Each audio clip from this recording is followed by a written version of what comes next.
یؤتیہ من یشاء، یہ اللہ تعالیٰ کا فضل ہے، جسے چاہے وہ دے۔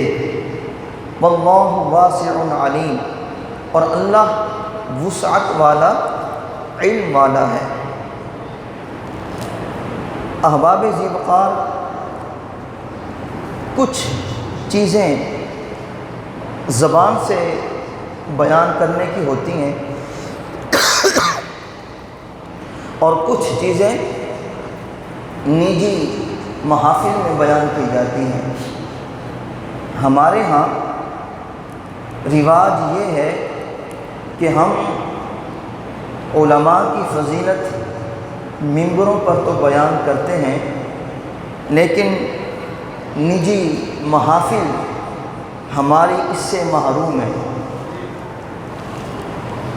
میری خواہش اور تمنا یہ ہے کہ ہماری نجی محافل بھی علماء کی فضیلت سے مالا مال ہو جائیں، تاکہ انہیں علم ہو جائے کہ علماء کی فضیلت کیا ہے، کیونکہ یہ بڑے مقتدر، بے لوث اور اس قوم کا اثاثہ اور سرمایہ ہوتے ہیں۔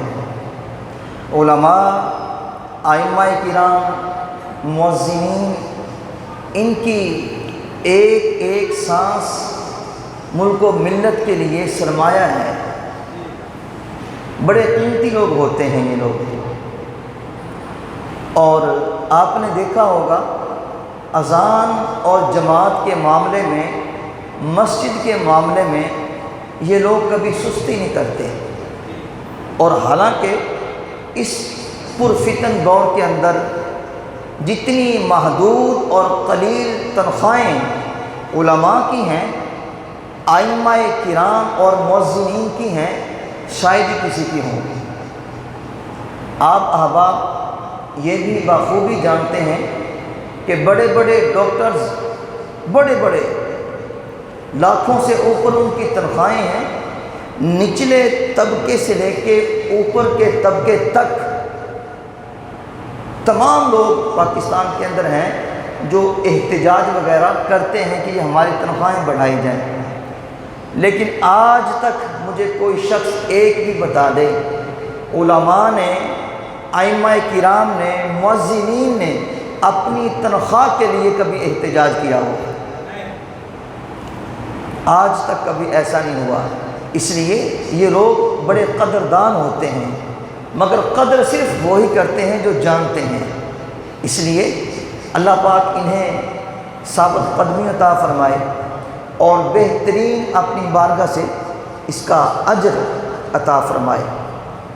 وادی رضا کی ہے، کوہ ہمالا رضا کا ہے، جس سمت دیکھیے وہ علاقہ رضا کا ہے۔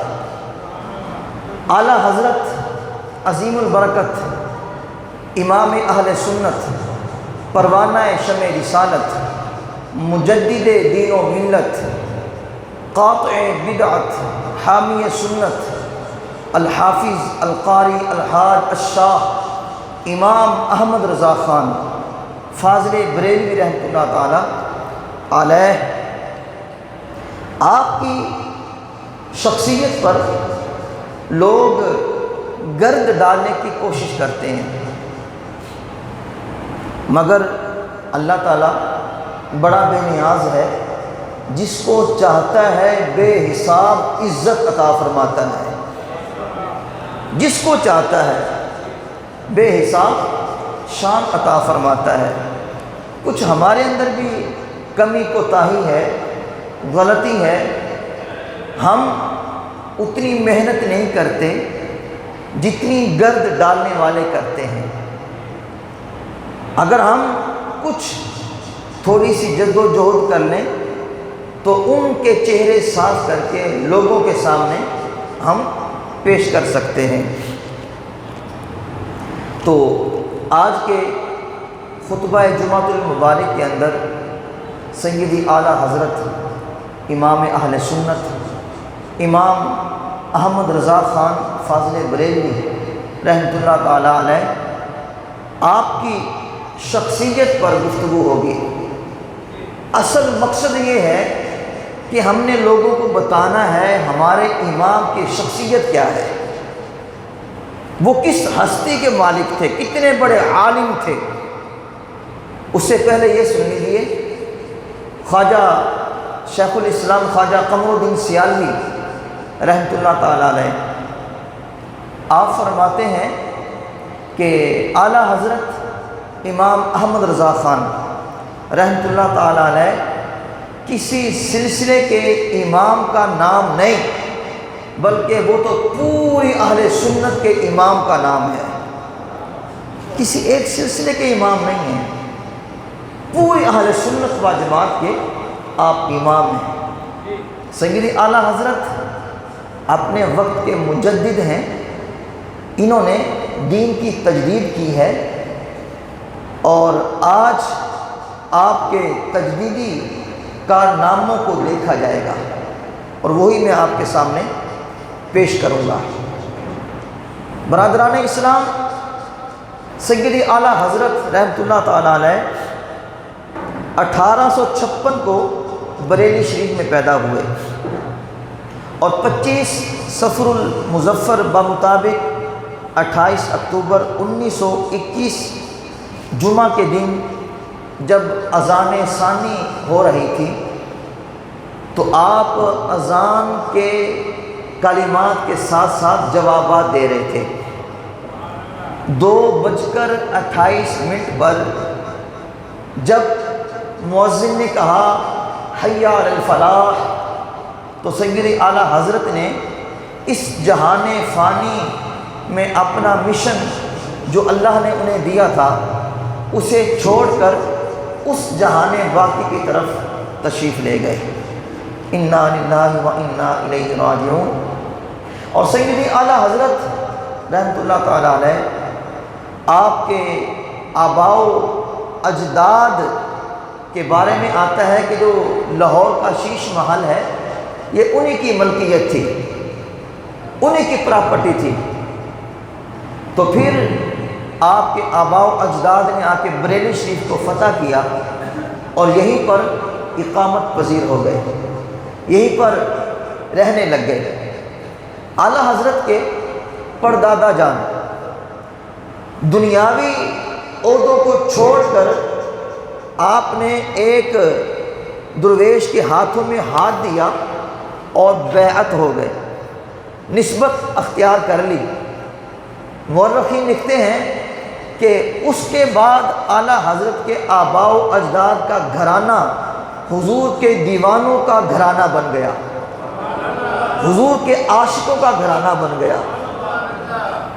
اور پھر اللہ تعالیٰ نے کرم فرمایا، سیدی اعلیٰ حضرت رحمۃ اللہ تعالیٰ علیہ نے جب اس دنیا کے اندر آنکھ کھولی، ایک بات یاد رکھیں، یہ اللہ تعالیٰ کا نظام ہے، یہ نظام قدرت ہے۔ وہ جس سے اپنے دین کا کام لینا چاہتا ہے پھر اس کی حفاظت کرتا ہے۔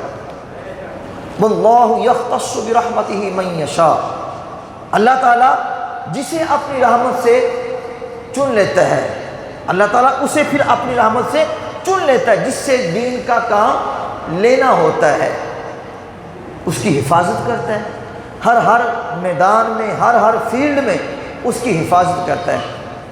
آپ پیدا ہوئے، آپ کے والد گرامی مولانا نقی علی خان رحمۃ اللہ تعالیٰ علیہ نے آپ کا پیدائشی نام محمد رکھا، اور آپ کے دادا جان مولانا رضا علی خان رحمۃ اللہ تعالیٰ علیہ نے آپ کا نام احمد رضا رکھا۔ پھر بڑے ہو کر آپ نے اسی نام سے شہرت دوام حاصل کی، اور دیکھیے اللہ نے حفاظت کیسے فرمائی اعلیٰ حضرت کی۔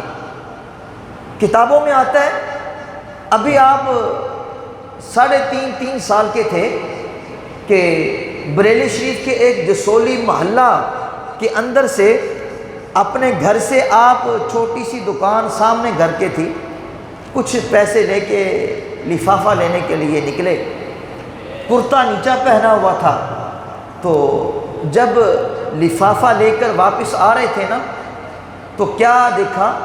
چند طوائفوں پر آپ کی نظر پڑی، چند طوائفوں پر بازاری عورتوں کو دیکھا۔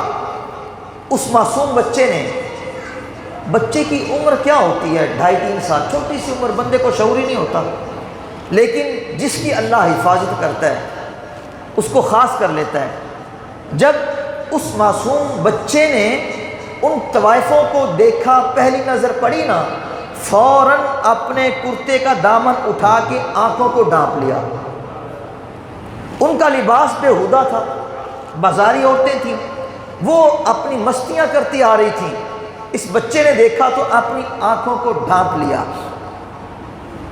اتنی چھوٹی عمر، ان پہ ابھی تو احکامات شریعت لاگو ہی نہیں ہوتے، ابھی یہ بچہ شریعت کا مکلف نہیں ہے، پابند نہیں ہے۔ وہاں پر کھڑے رہے آنکھیں ڈھانپ کے۔ جب آپ کو یقین ہو گیا اس بچے کو کہ وہ عورتیں چلی گئی ہیں، بازاری عورتیں، تو جلدی سے کرتا نیچے کیا اور گھر کی طرف بھاگ گئے۔ ان بازاری عورتوں کے لیے یہ بالکل نیا کام تھا، انہیں بس یہ معلوم تھا کہ جتوں اسی گزر جانی ہاں سانو لوگ اکھاں پھاڑ پھاڑ کے دیکھ دینے، لیکن عجیب ماجرا ہے، ساری دنیا سانو اکھاں پھاڑ پھاڑ کے دیکھتی ہے، لیکن آپ بچہ ہے، معصوم بچہ ہے، سانو ویکھ کے اکھاں نے بند کر لیا نے۔ عجیب ماجرا ہے۔ وہ بڑیا متاثر ہوئیاں۔ بارکیف جدوں وہ عورتاں چلی گئیاں، اس معصوم بچے نے دامن چھڑ کے کرتے دا اپنے گھر والے دوڑے۔ اللہ اکبر، اینی چھوٹی عمر، اتنی چھوٹی عمر اور تقوی اور پرہیزگاری کا یہ اتنا زبردست اہتمام، اللہ سے ڈرنے والا، اتنا زبردست اہتمام کرنے والا یہ بچہ کوئی عامی بچہ نہیں تھا، بلکہ اللہ نے اس بچے کو دین مصطفی کی ڈوبتی ہوئی کشتی کو ترانے کے لیے، ابھارنے کے لیے اور اسلام کے قلعے کو مضبوط کرنے کے لیے بھیجا تھا۔ یہ بچہ کون تھا؟ یہ بچہ امام احمد رضا خان تھا، جس نے بڑے ہو کر بڑے بڑے علماء کے چھکے چھڑا دیے، میرے نبی کے عشق میں وہ کام کیا جو آج تک کوئی نہیں کر سکا اور شاید کوئی قیامت تک کر بھی نہ سکے۔ اس جنے نے وہ کام کیا ہے۔ 4 سال کی عمر میں آپ نے ناظرہ قرآن کریم پڑھ لیا، اور پھر 6 سال جب آپ کی عمر ہوئی تو منبر رسول پہ بیٹھ کر بڑے مدللانہ انداز میں، بڑے تکڑے انداز میں آپ نے میلاد مصطفیٰ بیان کیا۔ 6 سال کی عمر میں، اور جدوں آپ ہوئے 13 سال دے، مورخین لکھتے ہیں جب اعلیٰ حضرت کی عمر 13 سال ہوئی تو آپ 13 سال کی عمر میں عالم بھی بن چکے تھے اور مفتی بھی بن چکے تھے، تمام علوم سے فراغت حاصل کر لی تھی۔ 13 سال کی عمر میں اللہ نے اتنا نوازا، اتنا نوازا، اور حافظہ اس قدر تیز تھا، آپ کے استاد صاحب فرماتے ہیں جو میں سبق پڑھاتا ہوں احمد رضا اسے ایک بار پڑھتا ہے اور زبانیں سنا دیتا ہے، لفظ پا لفظ اللہ نے اتنا حافظہ دیا۔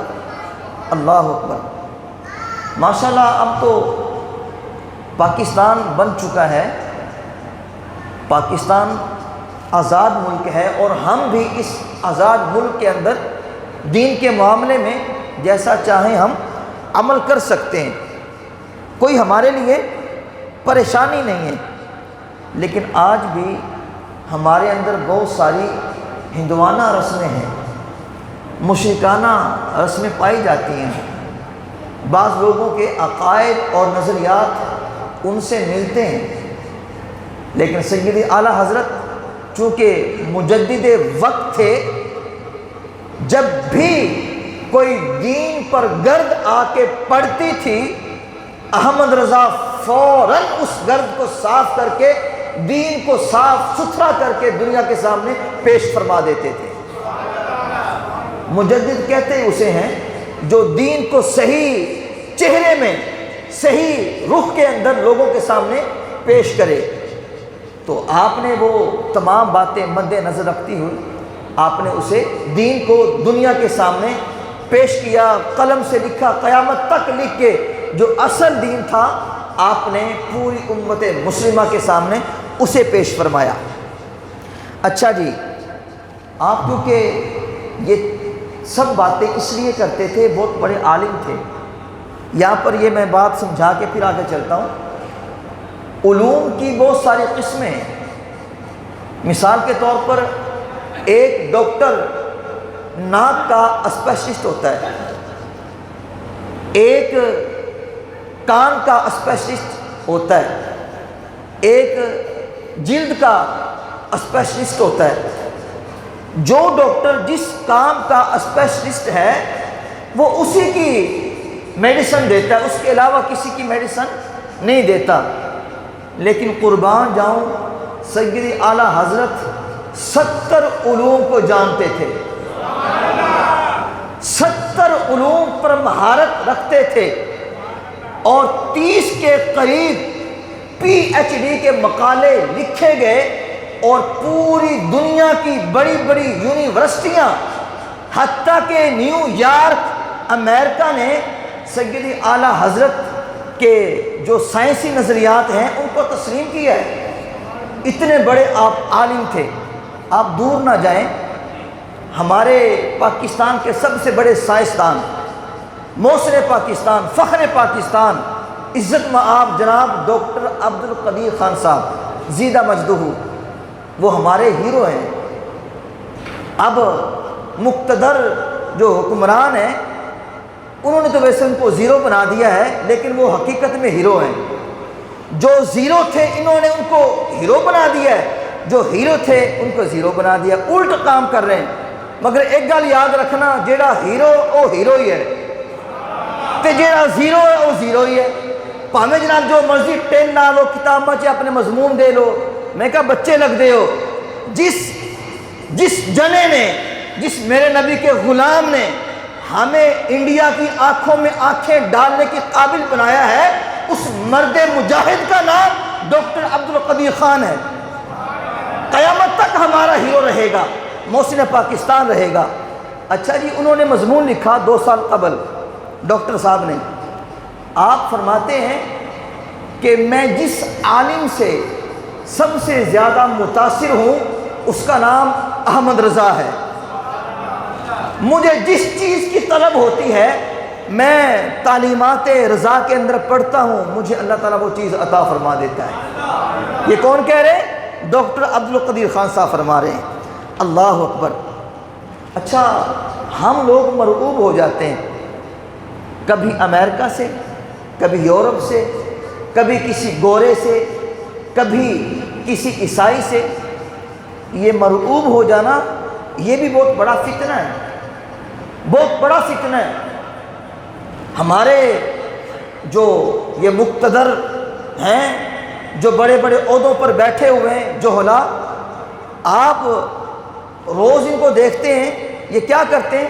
کیا کہتے ہیں؟ جی سبھی ٹھیک ہیں، چاہے کوئی ہندو ہے، کوئی سکھ ہے، کوئی عیسائی ہے، سارے سچے ہیں، بس سب اپنی اپنی جگہ ٹھیک ہے۔ اور اسی نظریے کو سامنے رکھتے ہوئے یہ لوگ جناب ہندوؤں کی ہولی میں بھی جاتے ہیں، جا کے مورتیوں پہ دودھ بھی ڈالتے ہیں، اور ہندوؤں کے جناب مندروں میں جا کے ٹل بھی کھڑکاتے ہیں۔ اور میں کہا جھلے ہو، اگر تسی آئی کام کرنا سی تے پاکستان بنن کیوں دیتا؟ تسی ہندوستان رہ کے ہندوؤں نال جا کے ہولی بھی کھیل دے، انہوں دی رسماں سے شامل ہون دے، جا کے مورتیاں تے دودھ بھی پان دے، جا کے ٹل بھی کھڑکان دے، اور تسی پاکستان بنن دیتا ہی کیوں ہے؟ پاکستان تے بنیا اسلام واسطے۔ رب نے قرآن چی اعلان کر چھڑیا، وَقُلْ جَاءَ الْحَقُّ وَزَهَقَ الْبَاطِلُ۔ اے محبوب اعلان کر دیو، سچ آ گیا، باطل مٹ گیا۔ حق آ گیا، باطل مٹ گیا۔ یہ پھر اس طرح کی حرکتیں کرتے ہیں۔ لیکن سیدی اعلیٰ حضرت ہندوؤں میں رہ کے آپ نے اپنے نظریات کا سودا نہیں کیا، دغے بازی نہیں کی۔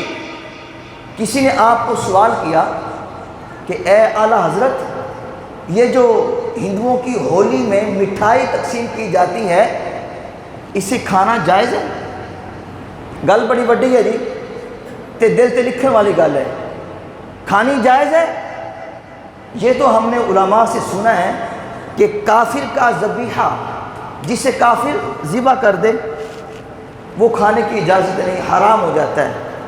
لیکن یہ جو مٹھائی تقسیم کرتے ہیں ہولی کے اندر، اس میں تو کوئی ایسی چیز نہیں شامل ہوتی جسے یہ کافر ذبح کر کے ڈالیں، تو کیا اسے ہم کھا سکتے ہیں؟ اعلیٰ حضرت فرمانے لگے کہ یہ ہولی ہندوؤں کا ایک تہوار ہے، جو اس میں مٹھائی تقسیم کی جاتی ہے، مسلمان اسے نہیں کھا سکتا۔ اگر مسلمان نے کوئی تہوار کی مٹھائی کھانی ہے تو وہ تہوار ہے حضور کی آمد کا تہوار۔ جب عید میلاد النبی کے موقع پر مٹھائی بانٹی جائے، اگر اس مٹھائی کا ایک ذرہ زمین پہ گر جائے، مسلمان کا کام ہے اسے اٹھائے، اسے منہ میں ڈال لے۔ فرمایا تسی اگر مٹھائی کھانی بھی ہے نا، ہولی دی مٹھائی نہیں کھانی، تسی مٹھائی کھانی ہے تو 11ویں دا لنگر کھانا ہے یا 12ویں دا لنگر کھانا ہے، ہندوؤں دی ہولی دی مٹھائی نہیں کھانی ہے۔ یہ اعلیٰ حضرت نے فتویٰ دیا ہے۔ اللہ اکبر۔ اچھا، چونکہ آپ بریلی شریف میں رہتے تھے، ہندوستان میں رہتے تھے، آج میں نے آپ کے جو تجدیدی کارنامے ہیں نا، جو چند منٹ ہیں، وہی بیان کرنے ہیں۔ یہ جو ہندو ہیں نا، گائے کو ذبح نہیں کرتے، گائے کو ماتا کہتے ہیں، اس کا پیشاب بھی پیتے ہیں، نہ گائے کو ذبح ہونے دیتے۔ سیدی اعلیٰ حضرت نے گائے ذبح کرنی چاہی، ہندو کہنے لگے کہ مسلے جی، ملا جی، تسی گائے ذبح ساڑھے سامنے نہیں کر سکتے۔ آپ فرما لگے تسی میں منع کیوں کر رہے ہو؟ جو تو میں نے خدا نے اجازت دیتی ہے، ان دے پیارے حبیب نے اجازت دیتی ہے ذبح کرن دی، تسی کون ہو دے میں منع کرنا والے؟ میں ذبح کروں گا۔ اعلیٰ حضرت نے گائے کو ذبح فرمایا، جب ذبح کر لیا، ہندوؤں نے مٹ چڑھ گیا، تیور بدل گئے، کہنے کہ مولوی صاحب نے گائے ذبح کر لی ہے، چھڑیں گے نہیں۔ جدو رات دا ٹائم ہویا نا، اعلیٰ حضرت کا مکان چھوٹا جا مکان سی، کچا جا مکان، اتفاق سے ان دنوں میں آپ کے مکان کی دیوار گری ہوئی تھی۔ جس دن آپ نے گائے ذبح فرمائی، آپ اپنے سیل میں رات کو سو رہے تھے، ایک ہندو، وہی ہندو بڑا امیر کبیر غنڈہ بدماش تھا، اس نے خنجر نکالا، چاقو نکالا، اور آپ کو قتل کرنے کے ارادے سے جب آپ کے گھر کی گری ہوئی دیوار کے اندر چلا گیا نا، ایک ہی دم چیخے مار کے باہر آ گیا۔ صبح جب ہوئی تو اعلیٰ حضرت نماز فجر پڑھا کے مسجد رضا سے باہر نکلے، وہ ہندو آ گیا، کہنے لگا ملا جی گلتے سنو۔ فرمایا نہیں، پیچھے ہو جا، پیچھے ہو جا۔ وہ کہنے لگے جناب صرف ایک گل۔ فرمایا میں جی تمہیں کیا پیچھے ہو جا۔ وہ کہنے لگے حضرت بڑی ضروری بات ہے، آپ کی مہربانی، صرف ایک بات سننے۔ فرمایا بول، کیا کہتا ہے؟ عزیزان گرامی توجہ کیجئے، سیدی اعلیٰ حضرت امام احمد رضا خان فاضل بریلوی رحمۃ اللہ تعالیٰ علیہ جب آپ نے گائے ذبح فرمائی، وہ ہندو آپ کو قتل کرنے کے ارادے سے آپ پہ حملہ کرنے کے لیے خنجر لے کے آ گیا۔ جب خنجر لے کے قریب پہنچا، ڈر کے اپنے گھر میں واپس چلا گیا۔ دوبارہ فجر کی اذان کے ٹائم نماز کے بعد آپ سے ملنے کے لیے آیا، کہا میں نے آپ سے بات کرنی ہے۔ فرمایا بول کی بولنا ہے؟ وہ کہنے لگیا ہندو حضرت جدو میرا تھوڑے تے حملہ کرنے واسطے قریب آیا، میں کی ویکھیا تسی ستے پہ ہو، تسی آرام کر رہے ہو، تھوڑے کول ایک شیر بیٹھا ہے۔ تھوڑے کول ایک شیر بیٹھا ہے جڑا تھوڑی حفاظت کردا پیا، میں تھوڑے تے حملہ کرنے واسطے خنجر بلند کیتا، بازو اٹھایا، جدو بازو چکیا اس شیر نے میرے والے منہ کھول کے حملہ کرنا چاہا، میں چیخ مار کے واپس چلا گیا۔ آپ فرمان لگے، میرے امام فرمان لگے، اور جھلیا تینو پتہ نہیں اسی جن مالکاں دا کم کرنے او مالک سانو لاوارس نہیں چھڑ دے۔ تو سانو لاوارس سمجھے، سانو بے وارث سمجھے؟ فرمایا جن مالکوں کا ہم کام کرتے ہیں وہ مالک ہماری کبھی کنڈ نہیں لگنے دیتے، ہمیں پریشان نہیں ہونے دیتے، ہر مقام پہ ہماری حفاظت فرماتے ہیں۔ یہ کون ہے؟ اعلیٰ حضرت۔ ہندوستان کے اندر رہ کے آپ نے دین کے جو معاملات میں ان میں کوئی سمجھوتا نہیں کیا، کوئی دغے بازی نہیں کی۔ اللہ اکبر۔ آگے چلیں جی، آگے چلتے ہیں۔ اچھا، ایک آدمی اعلیٰ حضرت رحمۃ اللہ تعالیٰ علیہ آپ کے پاس ذائچے بنانے والا، یہ جو ستاروں کو دیکھ کے حساب کتاب کرتے ہیں، وہ آدمی آ گیا۔ آپ نے فرمایا بھائی ذرا یہ تو بتاؤ ستاروں کی گردش کیا کہتی ہے، بارش کب ہوگی؟ ذرا توجہ۔ فرمایا یہ بتا ذرا ستاروں کو دیکھ کے بارش کب ہوگی؟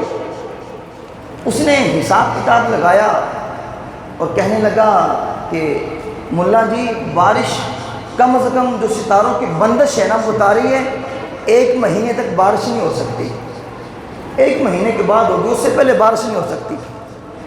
آپ نے سنا تو فرمایا کہ یہ نہ کہو کہ 1 مہینے تک بارش نہیں ہو سکتی، بلکہ یوں کہو کہ میرا اندازہ ہے، میرا اندازہ کہتا ہے کہ 1 مہینے تک بارش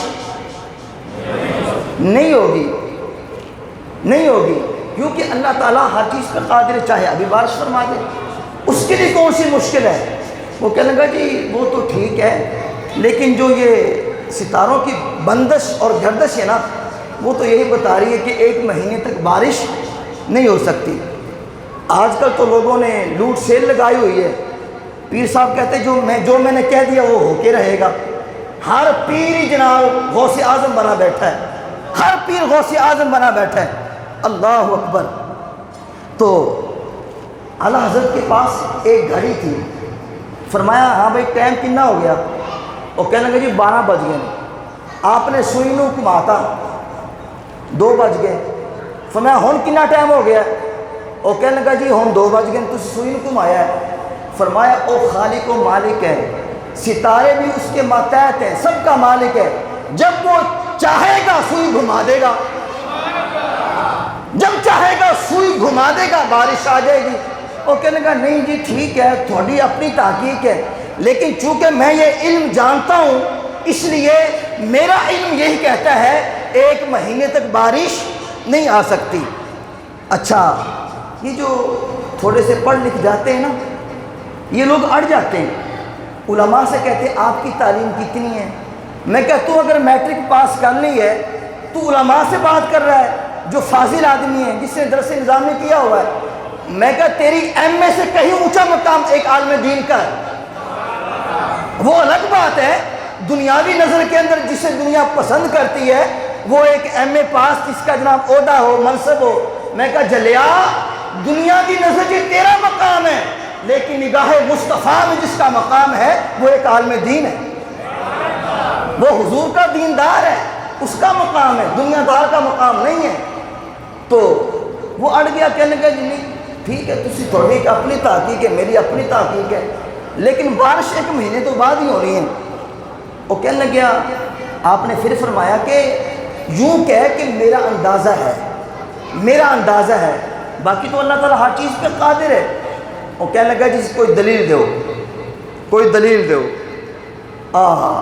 پھر اعلیٰ حضرت نے جو دلیل دی نا سنو گے چس آ جائے گی، بخاری مسلم کے اندر یہ روایت موجود ہے۔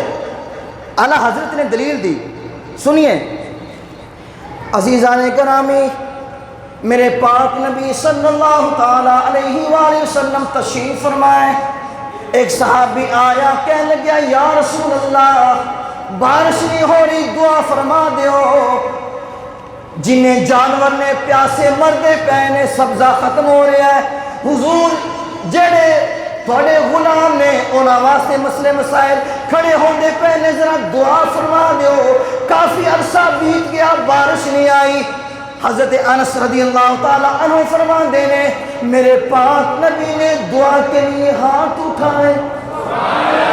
ید اللہ والے گورے گورے ہاتھ اٹھائے. جب حضور نے دعا کے لیے ہاتھ اٹھائے حضرت انس کہتے ہیں میں نے آسمان کو دیکھا دور دور تک کہیں بادل کا نام و نشان نہیں تھا. لیکن جب میرے نبی نے ہاتھ اٹھا کے ید اللہ والے ہاتھ اٹھا کے اپنی بابرکت زبان سے فرمایا مولا تیرا محبوب تیری بارگاہ میں دعا کرتا ہے رحمت کی بارش عطا فرما دے. میرے نبی نے جب اپنے ید اللہ والے ہاتھ دعا ماں کے چہرے پہ پھیرے حضرت انس کہتے ہیں حضور نے اپنے ہاتھ مبارک جب اٹھائے دعا کے لیے آسمان پہ کوئی بادل نہیں تھا کوئی آسمان پر بادل کا ٹکڑا نہیں تھا. لیکن جب میرے نبی نے اپنے ہاتھ چہرے پہ پھیرے بارش شروع ہو گئی. بارش ذرا تکڑے ہو کے بولنا ہے ڈھیلی آواز نہ میں بولنا تو نہ میں پسند ہے ذرا زور لا کے بولو. میرے پاک نبی نے چہرے پہ ہاتھ پھیرا. حضرت انس کہتے ہیں جتنے صحابہ بیٹھے تھے جب اپنے گھروں کو لوٹے بارش میں بھیگ کے گھروں کو پہنچے. اتنی تیز بارش. او نجومی کہنے لگیا بندہ حضرت ٹھیک ہے آپ کی دلیل ٹھیک ہے لیکن جو میں نے بتایا ہے نا ستاروں کی گردش یہی بتاتی ہے 1 مہینہ تک بارش نہیں ہوئے گی. جب آپ نے 5-6 بار اس کو کہا کہ بارش ہوگی ہوگی ہوگی لیکن جب وہ نہیں مانا نا آپ فرمانے لگے ٹھیک ہے بھائی جا. آپ کو یہ بھی معلوم ہے امام احمد رضا وہ جنا ہے جو خدا کو بھی پسند ہے مصطفیٰ کو بھی پسند ہے. جب اس سے فرمایا جا کارنو جا ہنو نکلیا تے مورخین لکھتے نے جدوں دروازے تو باہر نکلیا نا تے بارش برستی پئی سی. بارش ہو رہی سی واپس آ گیا کہنے لگیا مولانا یہ تو آپ کی کرامت ہو گئی ہے بارش شروع ہو گئی ہے. آگے سنیے میرے اعلیٰ حضرت کا فرمان. آپ فرمان لگے آپ نے یہ نہیں فرمایا جا کے لوگوں کو بتانا تاکہ کمپنی کی مشہوری ہوگی لوگ کہیں گے بڑا بڑا پیر ہے جی. جیسے آج کل کسی کو کسی کے دم سے آرام آ جائے نا وہ کہتا ہے جا کے فلانوں میں دسیں لوگوں تاکہ لوگ میرے کو آن کے میری جیب گرم ہوئے میرا تعویذ دھاگا چلے. وہ کمپنی کی مشہوری کے لیے نہیں کرتے تھے. اعلیٰ حضرت نے فرمایا جلیا میری کرامت نہیں ہے. وہ کہنے لگا پھر ہے کی فرمایا یہ احمد رضا کو خدا اور مصطفیٰ کے فرمان پر یقین ہی بڑھا. مجھے اپنے اللہ کے فرمان پر اور مصطفیٰ کے فرمان پر یقین ہی بڑھا ہے. یہ میرے ایمان کی قوت ہے. مجھے پتا تھا جو تو نہیں مانتا اللہ تعالیٰ ہر چیز پہ قادر ہے. اللہ تعالیٰ ہر چیز پہ قادر ہے جو چاہے کر سکتا ہے. تو کی کہنا ہے کیا کام نہیں ہو سکتا. فرمایا نہیں تیری پولے اللہ تعالیٰ ہر چیز پہ قادر ہے. اللہ اکبر. گل مکائیے جی گل مکائیے. گل بڑی خوبصورت میں مکان لگیا. اعلیٰ حضرت رحمت اللہ تعالیٰ علیہ آپ جو کہ بہت بڑے عالم تھے.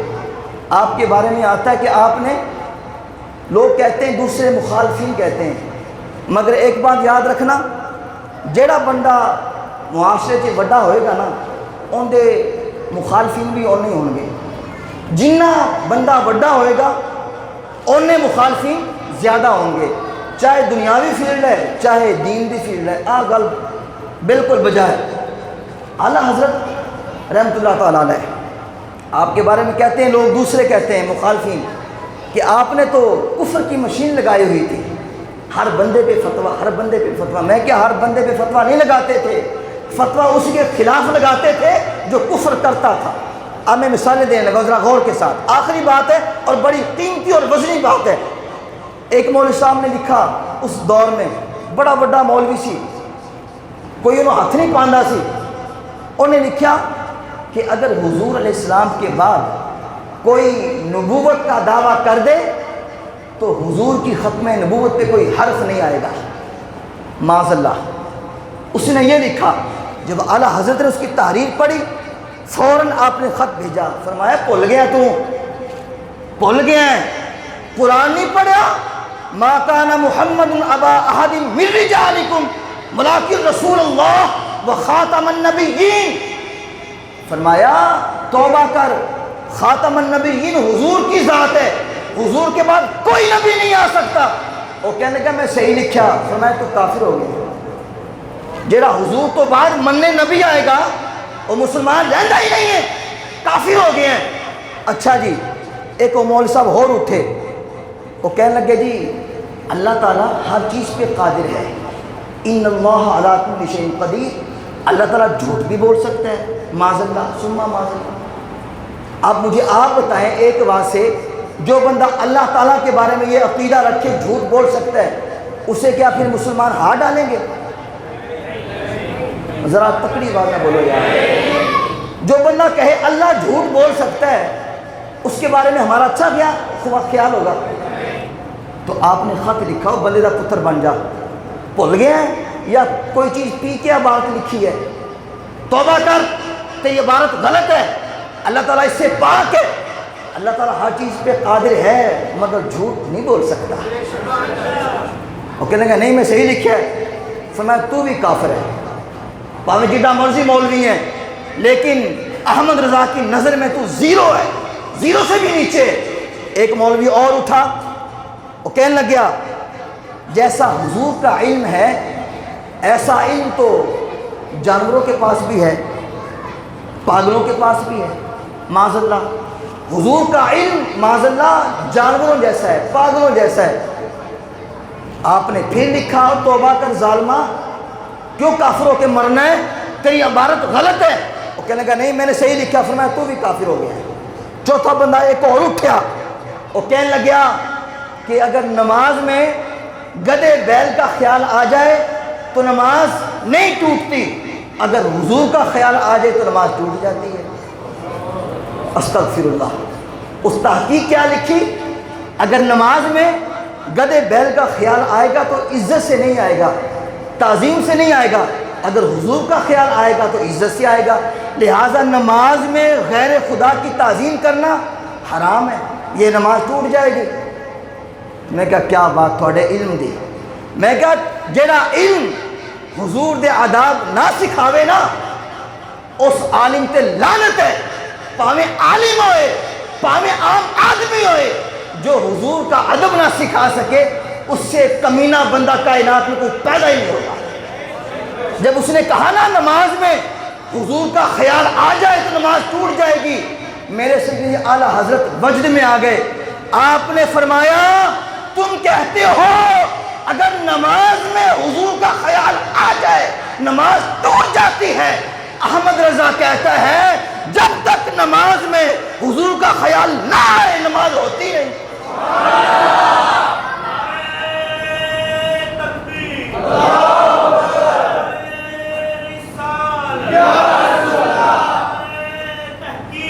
ادائے دید سراپا نیاز تھی تیری، ادائے دید سراپا نیاز تھی تیری، کسی کو دیکھتے رہنا نماز تھی تیری۔ یہ اقبال نے یوں ہی نہیں کہہ دیا، ازل سے تیرے عشق کا ترانہ بنی، نماز اس کی دید کا ایک بہانہ بنی۔ جی حدیث پاک پیش کرنے لگا ہوں، بخاری کے اندر موجود ہے، کوئی یہ نہ کہے مولوی صاحب نے جذباتی بات کر دی، کتاب ساتھ لے کے آیا ہوں میرے سامنے۔ عزیزان گرامی، حضرت سیدنا سعد بن سعد رضی اللہ تعالیٰ عنہ بیان کرتے ہیں پیارے آقا مولا صلی اللہ تعالیٰ علیہ وآلہ وسلم قبیلہ بنی عمر بن عوف کے مابین صلح کرانے کے لیے تشریف لے گئے۔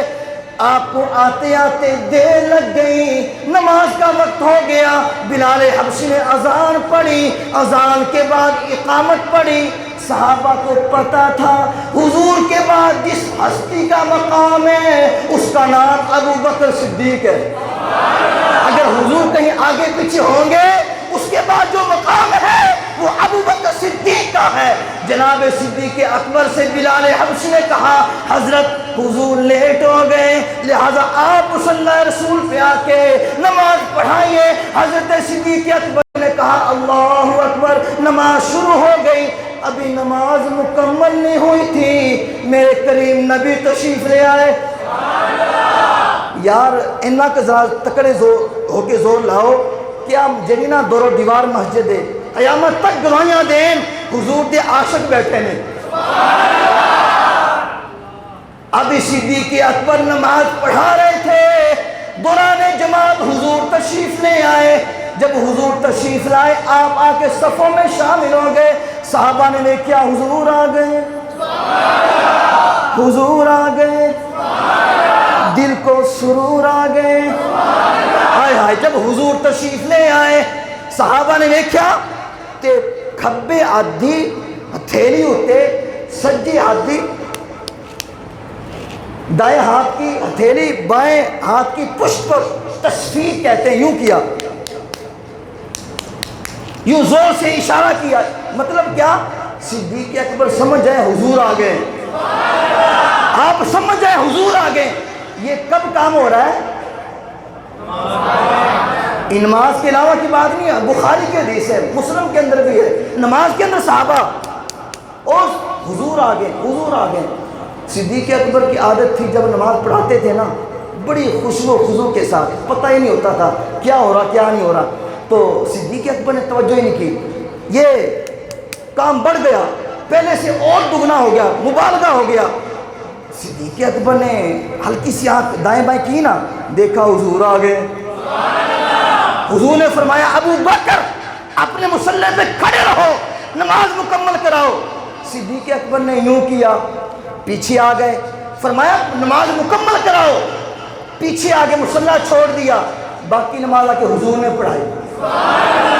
نماز کے بعد حضور نے فرمایا ابو بکر میں نے جو تمہیں منع کیا تھا مصلی نہ چھوڑو تم نے کیوں چھوڑا؟ عرض کیا حضور ابو قحافہ کے بیٹے کو کیسے جرأت ہو سکتی ہے کہ اللہ کے رسول کی موجودگی میں لوگوں کو نماز پڑھائے؟ میں کہا جلیو انسان بنو انسان، جو تم کہتے ہو نا نماز میں حضور کا خیال آ جائے نماز ٹوٹ جاتی ہے، سنو یہ اعلیٰ حضرت کا فتویٰ ہے، جس نماز میں حضور کا خیال نہ آئے نماز ہوتی نہیں۔ کچھ منٹ لیٹ ہو گئے، معذرت، آئندہ انشاءاللہ اس کی تلافی ہو جائے گی۔